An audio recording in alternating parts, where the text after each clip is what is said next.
ଆଜିର ଭ୍ଲଗ୍ଟି ଆମେ ରଖିଛେ ଗଞ୍ଜାମ ଜିଲ୍ଲାର ବ୍ରହ୍ମପୁର, ଯାହାକୁ ବ୍ରହ୍ମପୁର ମଧ୍ୟ କୁହାଯାଏ। ଏହି ବ୍ରହ୍ମପୁର ସହର ପାଖାପାଖି ପ୍ରାୟ 18ରୁ 20 କିଲୋମିଟର ଡିଷ୍ଟାନ୍ସରେ ବା ଦୂରତାରେ ଥିବା ସିଦ୍ଧ ଭୈରବୀ ମନ୍ଦିର। ଦେଖନ୍ତୁ, ସିଦ୍ଧ ଭୈରବୀ ମନ୍ଦିରର ଆଗଟି ଏମିତି ଗାଡ଼ି ମଟରରେ ଆସିଲେ ଆପଣ ଏଠି ପାର୍କିଂ କରିବେ। ମାଙ୍କର ତୋରଣ ଦେଖାଗଲାଣି, ମାଙ୍କର ତୋରଣ।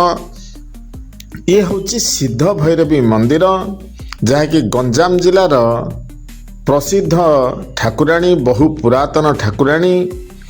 ଆଜି ଆମେ ଏହି ଗଞ୍ଜାମ ଜିଲ୍ଲାର ସିଦ୍ଧ ଭୈରବୀଙ୍କ ଉପରେ ଜାଣିବା ଏହି ଭିଡ଼ିଓରୁ। ଦେଖନ୍ତୁ, ଭିଡ଼ିଓ ପ୍ରଥମରୁ କହି ରଖୁଛି, ଯଦି ଭିଡ଼ିଓଟି ଭଲ ଲାଗେ ନିଶ୍ଚିତ ଭାବରେ ଆପଣ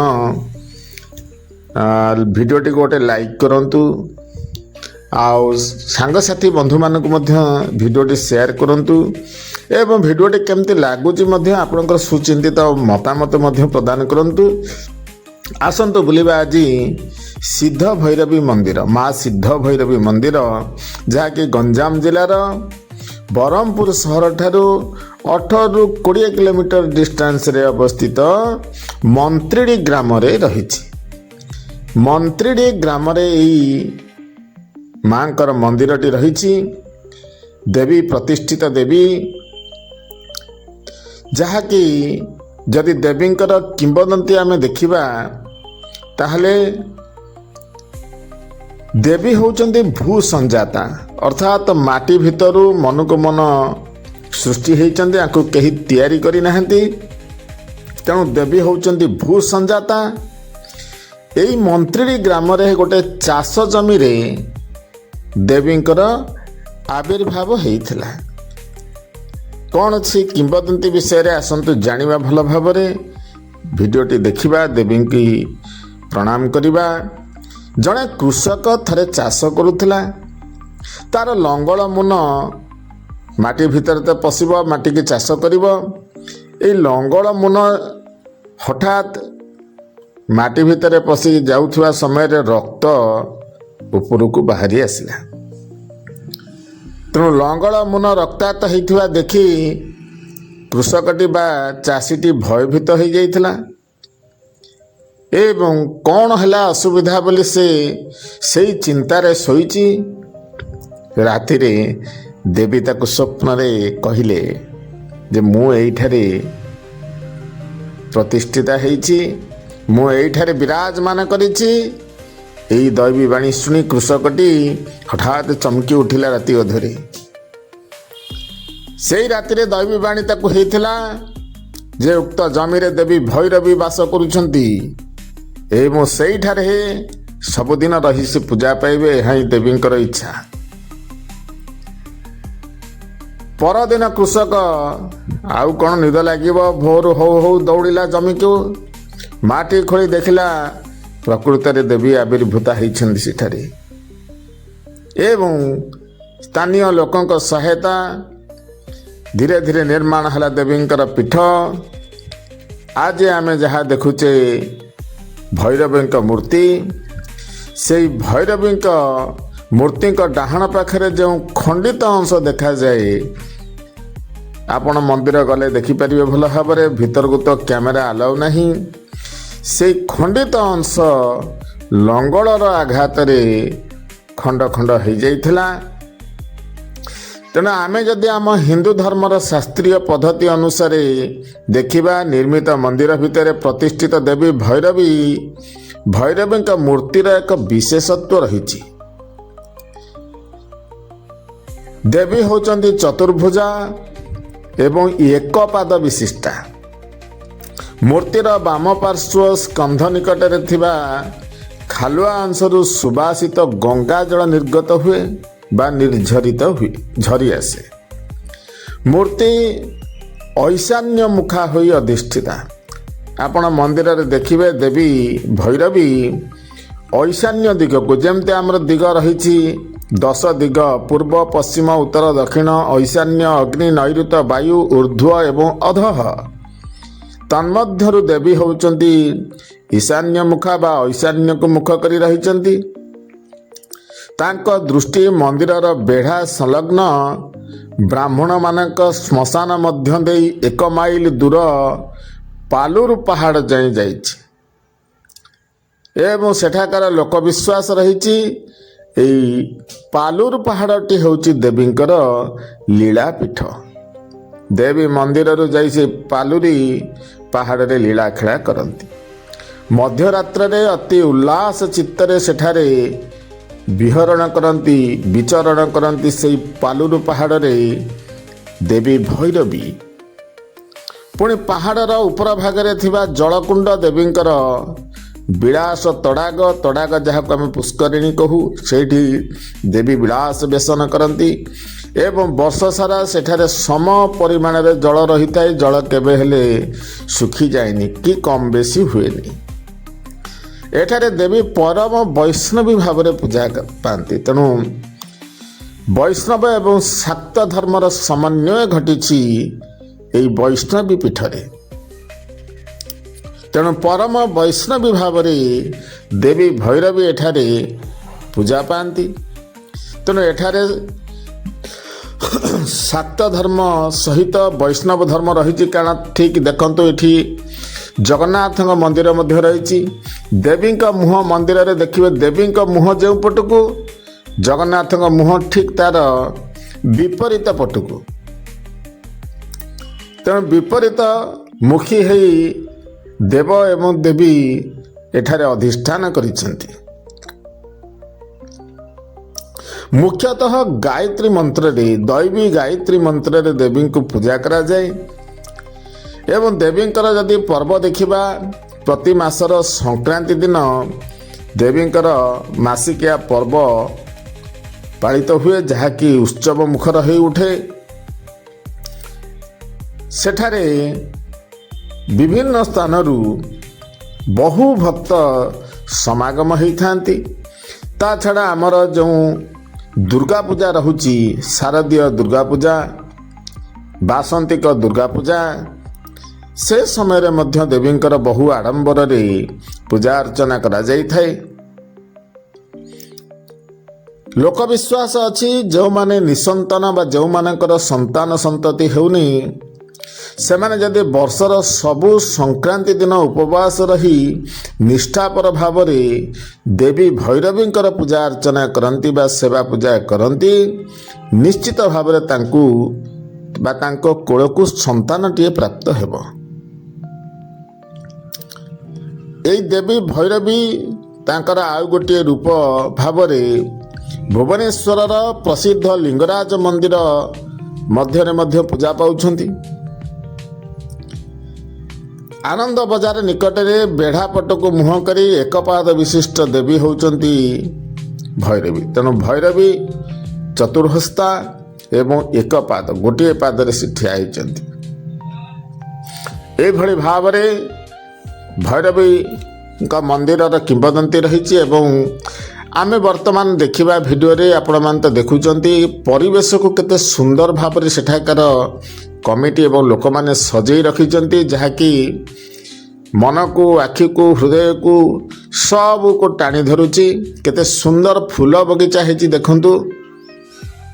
ତେଣୁ ଦେବୀ ଭୈରବୀଙ୍କ ମନ୍ଦିର ସହିତ ପ୍ରଭୁ ଶ୍ରୀ ଜଗନ୍ନାଥଙ୍କ ମନ୍ଦିର ଏବଂ ତାର ବେଢ଼ାରେ 108 ଦେବାଦେବୀଙ୍କର ମଧ୍ୟ ଛୋଟ ଛୋଟ ମନ୍ଦିର ରହିଛି ଏବଂ ତାର ମଧ୍ୟଭାଗ, ଯାହା ଅଞ୍ଚଳ ଆପଣ ଦେଖିବେ ସେ ମଧ୍ୟଭାଗ କେତେ ସୁନ୍ଦର ଦେଖନ୍ତୁ। ଏମିତି ସୁନ୍ଦର ସୁନ୍ଦର ଫୁଲରେ ଭରି ଯାଇଥାଏ। ପ୍ରାୟତଃ ଆପଣ ବର୍ଷା ଦିନ ସରି ଆସୁଥିବ, ଶୀତ ଦିନ, ଏହି ଶୀତ ଋତୁରେ ଗଲେ ବିଶେଷ ଭାବରେ ମନ୍ଦିରଟି ପୁଷ୍ପ ଶୋଭିତ ହୋଇ ରହିଥିଲା ଭଳି ଲାଗିବ। ସୁନ୍ଦର ଫୁଲମାନଙ୍କର ସମ୍ଭାର, ଭକ୍ତଗଣଙ୍କର ଆସର ଏବଂ ଦେବ ଆଉ ଦେବୀଙ୍କର ମହିମା ଏହି ସ୍ଥାନକୁ ମହିମାନ୍ୱିତ, ଗୌରବାନ୍ୱିତ କରି ରଖିଛି। ତେଣୁ ଭକ୍ତ ଏବଂ ଭଗବାନଙ୍କର ମଧୁର ଭେଟ ନିଶ୍ଚିତ ଭାବରେ ଇଏ ହେଉଛି ଅରୁଣ ସ୍ତମ୍ଭ, ଯାହାକି ଜଗନ୍ନାଥ ମନ୍ଦିର ସାମ୍ନାରେ ଆପଣ ପୁରୀର ବା ଶଙ୍ଖ କ୍ଷେତ୍ରର ବା ପୁରୀ ଧାମର ଜଗନ୍ନାଥଙ୍କ ମନ୍ଦିର ସାମ୍ନାରେ ଦେଖିଥିଲେ ଅରୁଣ ଖମ୍ବ। ଏଠି ମଧ୍ୟ ସେହିଭଳି ଜଗନ୍ନାଥଙ୍କ ମନ୍ଦିର ସାମ୍ନାରେ ଚିତ୍ର ବିଚିତ୍ର ହେଇ ଅରୁଣ ସ୍ତମ୍ଭ ଶୋଭା ପାଉଛନ୍ତି। ଦେବ ଅରୁଣ ସୂର୍ଯ୍ୟ ଉଦୟ ହେଲେ ସୂର୍ଯ୍ୟଙ୍କର ପ୍ରଥମ କିରଣ ଏଇଠାରେ ପଡ଼େ। ତାପରେ ପାର୍ଶ୍ୱ ଦେବାଦେବୀଙ୍କୁ ଆମେ ଦେଖିବା। 108 ଦେବାଦେବୀ ସମସ୍ତଙ୍କର ଭିଡ଼ିଓ ଫଟୋ କରି ମୁଁ ଦେଇଛି ବା ଫଟୋକୁ ଭିଡ଼ିଓ କରି ଦେଇଛି। ଭିଡ଼ିଓଟି ବହୁତ ଲମ୍ବା ହେଇଯିବ, ତେଣୁ ସମସ୍ତଙ୍କ ନାଁ ମୁଁ କହିପାରୁନି। ଆପଣମାନେ ଦେଖିଯାଆନ୍ତୁ। କେତେଜଣ ଦେବାଦେବୀ ମଧ୍ୟ ତାର ଯେଉଁ ଭିଡ଼ିଓରେ ତାଙ୍କର ମଧ୍ୟ ନାଁ ଗୁଡ଼ିକ ରହିଛି, ଆପଣ ଏ ଭିଡ଼ିଓ ଦେଖି ଜାଣିପାରିବେ। ତେଣୁ ଭୈରବୀ ମନ୍ଦିର ଆମେ ଗଲେ, ସିଦ୍ଧ ଭୈରବୀ ମନ୍ଦିର ତାର ଭିତରେ ଯାହା ସବୁ ଅଛି ସମ୍ପୂର୍ଣ୍ଣ ଆପଣ ବିବରଣୀ ଏହି ଭିଡ଼ିଓଟିରୁ ପାଇପାରିବେ। ତେଣୁ ଯେଉଁମାନେ ସିଦ୍ଧ ଭୈରବୀ ଯିବା ପାଇଁ ଚାହୁଁଛନ୍ତି, ଯିବା ଆଗରୁ ନିଶ୍ଚିତ ଭାବରେ ଭିଡ଼ିଓଟି ଦେଖନ୍ତୁ। ହଁ, ବ୍ରହ୍ମପୁର ଠାରୁ ସ୍ଥାନଟି 18-20 କିଲୋମିଟର, କିନ୍ତୁ ଭୁବନେଶ୍ୱରଠୁ 185-190 ମ୍ୟାକ୍ସିମମ୍ 190 କିଲୋମିଟର ଭିତରେ ଏହାର ଦୂରତା ରହିବ। ତେଣୁ ଗୋଟେ ଦିନରେ ମଧ୍ୟରେ ଯାଇ ବୁଲିକି ଆସିପାରିବେ। କିନ୍ତୁ ଯଦି ବ୍ରହ୍ମପୁର ଯାଉଛନ୍ତି, ମୋ ମତରେ ବ୍ରହ୍ମପୁରରେ ମଧ୍ୟ ଆହୁରି ଭଲ ଭଲ ମନ୍ଦିର ଅଛି। ତାର ଭିଡ଼ିଓ ଗୁଡ଼ିକ ମଧ୍ୟ ଏହି ଚ୍ୟାନେଲରେ ମୁଁ ଅପଲୋଡ଼ କରିଛି କେତେ ଗୁଡ଼ିଏ, ଆହୁରି କେତେ ଗୁଡ଼ିଏ କରିବି। ତେଣୁ ଆପଣ ପ୍ରାୟ 2 ଦିନ ସେଠାରେ ବୁଲିବା ପାଇଁ ମନସ୍ଥ କରି ଯାଆନ୍ତୁ। କାରଣ ଏହି ସିଦ୍ଧ ଭୈରବୀ ମନ୍ଦିର ଆପଣ ବୁଲୁ ବୁଲୁ ଆପଣଙ୍କୁ ପ୍ରାୟ 2-3 ଘଣ୍ଟା ପର୍ଯ୍ୟନ୍ତ ଲାଗିଯିବ, ତଥାପି ମନ ବୁଝିବନି। ଇଏ ହେଲା ଜଗନ୍ନାଥ ମନ୍ଦିର। ଜଗନ୍ନାଥ ଅରୁଣ ସ୍ତମ୍ଭ ଦେଖିଥିଲେ ବାହାରେ, ଇଏ ବର୍ତ୍ତମାନ ଏଠି ସ୍ତମ୍ଭ ଗରୁଡ଼ ସ୍ତମ୍ଭ, ଯାହାକି ଭଗବାନଙ୍କର ବାହନ। ଗରୁଡ଼ ସ୍ତମ୍ଭ, ଗରୁଡ଼ ନିର୍ନିମେଷ ନୟନରେ ଅନେଇ ରହିଛନ୍ତି ପ୍ରଭୁ ଶ୍ରୀ ଜଗନ୍ନାଥ, ବଳଭଦ୍ର, ସୁଭଦ୍ରା ଆଉ ସୁଦର୍ଶନ ଚତୁର୍ଦ୍ଧା ମୂର୍ତ୍ତିଙ୍କୁ। ଦେଖନ୍ତୁ, ମନ୍ଦିର ଭିତରେ ଆଲାଉ ନଥିଲା, ତେଣୁ ମୁଁ ଗରୁଡ଼ଙ୍କ ପଛରେ ରହି ମହାପ୍ରଭୁଙ୍କର ଫଟୋ ଉତ୍ତୋଳନ କରିଛି। ଯଦି କିଛି ଦୋଷ ଥାଏ ପ୍ରଭୁ କ୍ଷମା ଦେବେ। ଆମେ କେବଳ ଉଦ୍ଦେଶ୍ୟ ହେଉଛି ଭକ୍ତମାନଙ୍କର ଚକ୍ଷୁକୁ ପବିତ୍ର କରିବା, ଭକ୍ତମାନଙ୍କ ମନରେ ଶ୍ରୀ ଜଗନ୍ନାଥ ଭାବ ସୃଷ୍ଟି କରିବା। ଆମେ ଦେଖନ୍ତୁ ଷଡ଼ଭୁଜ ଚୈତନ୍ୟ, ଏମିତି ଦେବାଦେବୀଙ୍କର ସବୁ ନାଁ ଗୁଡ଼ିକ ମଧ୍ୟ ମୁଁ କରିଦେଇଛି, ଯାହାକି ତ୍ରିନାଥ। ଆପଣମାନେ ଏହି ଭିଡ଼ିଓ ଦେଖିଲେ ଭଲ ଭାବରେ ଜାଣିପାରିବେ ପ୍ରଭୁ ଶ୍ରୀ ହନୁମାନ ବା ସଙ୍କଟ ମୋଚନ। ତେଣୁ ଏମିତି ପାର୍ଶ୍ୱରେ ଆମର ଯେଉଁ ଛୋଟ ଛୋଟ ମନ୍ଦିର ରହିଛି, ତା ଭିତରେ 108 ଦେବାଦେବୀ ପୂଜା ପାଉଛନ୍ତି। ଏବଂ ମୁଖ୍ୟ ମନ୍ଦିର ଭାବରେ ରହିଛି ଦେବୀ ଭୈରବୀଙ୍କ ମନ୍ଦିର, ଏବଂ ଦେବୀ ଭୈରବୀଙ୍କ ମନ୍ଦିର ପଛପଟେ ରହୁଛି ପ୍ରଭୁ ଶ୍ରୀ ଜଗନ୍ନାଥ, ବଳଭଦ୍ର, ସୁଭଦ୍ରା, ସୁଦର୍ଶନଙ୍କ ମନ୍ଦିର। ତେଣୁ ଦେବୀ ଯେଉଁ ପଟକୁ ମୁହଁ କରି ରହିଛନ୍ତି, ତାର ଠିକ୍ ବିପରୀତ ପଟକୁ ଭଗବାନ ଶ୍ରୀ ଜଗନ୍ନାଥ ମୁହଁ କରି ବସିଛନ୍ତି। ଏମିତି ମନ୍ଦିରଟି ଅତି ସୁନ୍ଦର ଲାଗୁଛି, ମନମୁଗ୍ଧକର ଲାଗୁଛି। କେବେ ହେଲେ ଏ ଆଧ୍ୟାତ୍ମିକମୟ ପରିବେଶକୁ ହାତ ଛଡ଼ା କରନ୍ତୁ ନାହିଁ। ଯେଉଁମାନେ ଆସିଛନ୍ତି ସେମାନେ ତ ନିଶ୍ଚିତ ଭାବରେ କେତେ ଯେ ଭାଗ୍ୟବାନ ଜାଣିପାରୁଥିବେ, ଏବଂ ଯେଉଁମାନେ ଆସିନାହାନ୍ତି ନିଶ୍ଚିତ ଭାବରେ ଆସନ୍ତୁ। ଯଦି କୌଣସି ଅସୁବିଧା ବଶତଃ ଆସିପାରୁନାହାନ୍ତି, ତାହେଲେ ଏହି ଭିଡ଼ିଓଟିକୁ ଦେଖନ୍ତୁ ଏବଂ ସେଇଭଳି ଭକ୍ତମାନଙ୍କୁ ଭିଡ଼ିଓଟି ସେୟାର କରନ୍ତୁ ଏବଂ ଦେଖାନ୍ତୁ ପ୍ରକୃତରେ ମା ଭୈରବୀ କେଉଁଭଳି ଆସର ଜମାଇ ଆମର ଏହି ମନ୍ତ୍ରୀରି ଗ୍ରାମରେ ଅବସ୍ଥାନ କରିଛନ୍ତି ଏବଂ ଭକ୍ତମାନଙ୍କୁ କିଭଳି ଅଭୟ ହସ୍ତରେ ଆଶୀର୍ବାଦ ପ୍ରଦାନ କରୁଛନ୍ତି, ଭକ୍ତମାନଙ୍କର ମନବାଞ୍ଛା ପୂର୍ଣ୍ଣ କରୁଛନ୍ତି।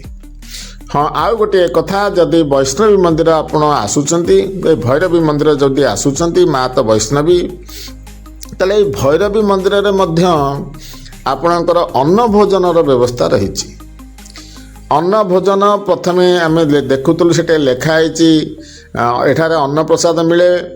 ମୂଲ୍ୟ ଲେଖା ହେଇଥିଲା 60 ଟଙ୍କା। ତାକୁ ଯେହେତୁ ସବୁ ବୋଧେ ବଢ଼ିଗଲାଣି ସବୁ ଜିନିଷପତ୍ର ଦରଦାମ, ତେଣୁ ସେ 60 ଟଙ୍କାକୁ କାଟିକିରି 70 ଟଙ୍କା କରିଛନ୍ତି। ତେଣୁ ଆପଣ ବର୍ତ୍ତମାନ ଯଦି ଅନ୍ନ ଭୋଜନ, ହଁ ଅଧିକା ଲୋକ ଯେତେବେଳେ ଜମା ହେଇଯାଉଛନ୍ତି ସେତେବେଳେ ଶୀଘ୍ର ସରିଯାଉଛି ଅନ୍ନ ଭୋଜନ। ତେଣୁ ଆପଣ ଯାଉ ଯାଉ ପ୍ରଥମେ ବରାଦ କରିଦେବେ ବା ମାଆଙ୍କର ଜଷ୍ଟ ଦର୍ଶନ ସାରିଦେଇ ଅନ୍ନ ଭୋଜନ କରିଦେବେ, ତାପରେ ମନ୍ଦିର ବେଢ଼ା ବୁଲାବୁଲି କରିବେ। ନଚେତ ଭୋକ ଉପାସରେ ରହିବାକୁ ପଡ଼ିପାରେ। ଅବଶ୍ୟ ଟିଫିନ୍ ସେଠାରେ ଜଳଖିଆ ମିଳିବ ବାହାର ପଟେ। ମାଆଙ୍କର ମଧ୍ୟ ଶୁଖିଲା ଭୋଗ ମିଳୁଛି, ଅମୃତ ଭୋଗ ସେଠାରେ ବିକା ହେଉଛି, ମିଳୁଛି। ତେଣୁ ଏସବୁ ସୁବିଧା ଅଛି। ବିଶେଷ କରି ଅନ୍ନପ୍ରସାଦ ବହୁତ ବଢ଼ିଆ ଲାଗୁଛି। ମାଆଙ୍କର ପ୍ରସାଦ ତ ନିଶ୍ଚିତ ଭାବରେ ଭଲ ଲାଗିବ ଏବଂ ରୋଷେଇ ମଧ୍ୟ ଅତି ସୁନ୍ଦର ଭାବରେ କରାଯାଇଛି। ତେଣୁ ଏଠାକୁ ଆସିଲା ମାନେ ମାଆଙ୍କୁ ଦର୍ଶନ କରନ୍ତୁ, ପରିବେଶର ସୁନ୍ଦରତାକୁ ମଧ୍ୟ ହୃଦୟଙ୍ଗମ କରନ୍ତୁ ଏବଂ ମାଙ୍କର ପ୍ରସାଦ ଲାଭ କରନ୍ତୁ ଏବଂ ଆଶୀର୍ବାଦ ଲାଭ କରି ସେଠାରୁ ଆପଣ ପ୍ରତ୍ୟାବର୍ତ୍ତନ କରନ୍ତୁ। ଏବଂ ଯଦି ମନ୍ଦିରର କାରୁକାର୍ଯ୍ୟ ଦେଖିବା, କାରୁକାର୍ଯ୍ୟ ଅତି ସୁନ୍ଦର। ମା ଭୈରବୀ ତ ଭୂମିରୁ ସମ୍ଭୂତ ସୃଷ୍ଟି ହୋଇଛନ୍ତି, ତେଣୁ ତାଙ୍କର ଆମେ ଅପରୂପ ରୂପ ସିଏ। ଅନ୍ୟମାନଙ୍କର ଯେଉଁ ଶିଳ୍ପୀ କାରୁକାର୍ଯ୍ୟ ତାର ନିପୁଣତା ଦେଖାଇଛନ୍ତି, ପ୍ରଦର୍ଶନ କରିଛନ୍ତି ଅତି ଉଚ୍ଚକୋଟୀର, ଖୁବ୍ ସୁନ୍ଦର ଆକର୍ଷଣୀୟ ହୋଇଛି ଏବଂ ଆଧ୍ୟାତ୍ମିକମୟ ପରିବେଶ ସୃଷ୍ଟି କରୁଛି ଆମମାନଙ୍କ ମନରେ। ତେଣୁ ସମସ୍ତ ଦେବାଦେବୀ ତଥା ମନ୍ଦିର ଏବଂ ମନ୍ଦିରର ବେଢ଼ା ଦର୍ଶନ କରିସାରି ଆମେ ମାଙ୍କର ପ୍ରସାଦ ଲାଭ କଲୁ। ପ୍ରସାଦ ଲାଭ କରି ବାହାରକୁ ଆମେ ଆସିଥିଲୁ। ବାହାରକୁ ଆସିବା ସାଙ୍ଗେ ସାଙ୍ଗେ ଆପଣ ଦେଖିବେ ବିଭିନ୍ନ ପ୍ରକାର ଦୋକାନ ଜିନିଷପତ୍ର ସବୁ ବିକା ହେଉଛି, ଯାହାକି ଘରକରଣା ଜିନିଷ ଠାରୁ ଆପଣ ପ୍ରସାଧନ ସାମଗ୍ରୀ ପର୍ଯ୍ୟନ୍ତ ସବୁକିଛି ଏଠି ସୁନ୍ଦର ଭାବରେ ଉପଲବ୍ଧ। ତେଣୁ ମୋଟାମୋଟି ଭାବରେ ସ୍ଥାନଟି ସ୍ୱୟଂ ସମ୍ପୂର୍ଣ୍ଣ ହୋଇ ଗଢ଼ି ଉଠିଛି। ଏବଂ ଯଦି ଯିବା ଆସିବାର କଥା ଦେଖିବା, ଯାନବାହନର କିଛି ହିଁ ଅସୁବିଧା ନାହିଁ, ରାସ୍ତାଘାଟର କିଛି ହିଁ ଅସୁବିଧା ନାହିଁ। ତେଣୁ ଆପଣ ଯେକୌଣସି ଯାନ ନେଇ, ଏମିତିକି ବସ୍ ଯୋଗେ ଯାଇପାରିବେ। ଆପଣଙ୍କ ବାଇକ୍ ପର୍ଯ୍ୟନ୍ତ, ବାଇକ୍ ଠାରୁ ଆରମ୍ଭ କରି ବସ୍ ପର୍ଯ୍ୟନ୍ତ ଆପଣ ଯେକୌଣସି ଯାନରେ ଆପଣଙ୍କର ସୁବିଧା ମୁତାବକ ଏ ସ୍ଥାନକୁ ଆପଣ ଗମନ କରିପାରିବେ ବା ଯାତ୍ରା କରିପାରିବେ। ଏବଂ ବସ୍ ମଧ୍ୟ ପାର୍କିଂ କରିବା ପାଇଁ ସୁବିଧା ମଧ୍ୟ ଉପଲବ୍ଧ ହୋଇଛି। ପାର୍କିଂ ପଇସା କେତେ ତାହା ମଧ୍ୟ ଏହି ଭିଡ଼ିଓରେ ଆପଣ ଜାଣିପାରିବେ। ତେଣୁ ଆପଣ ବିଶେଷ କରି ସଂକ୍ରାନ୍ତି ଆଉ ଦୁର୍ଗା ପୂଜା ସମୟରେ ଯଦି ଆସୁଛନ୍ତି, ତାହେଲେ ଜାଗାଟି ଲୋକାରଣ୍ୟ ହୋଇଥିବ, କିନ୍ତୁ ମାଙ୍କର ଦୃଶ୍ୟ ଆହୁରି ଅପରୂପ ହୋଇଥିବ। ମା ତ ଏମିତି ବି ସୁନ୍ଦର ଏବଂ ଆହୁରି ସୁନ୍ଦର ହୋଇଥିବ। ତେଣୁ ସେ ସମୟରେ ଆସନ୍ତୁ। ଶୀତ ଋତୁରେ ମଧ୍ୟ ପ୍ରବଳ ଗହଳି ହେଉଛି।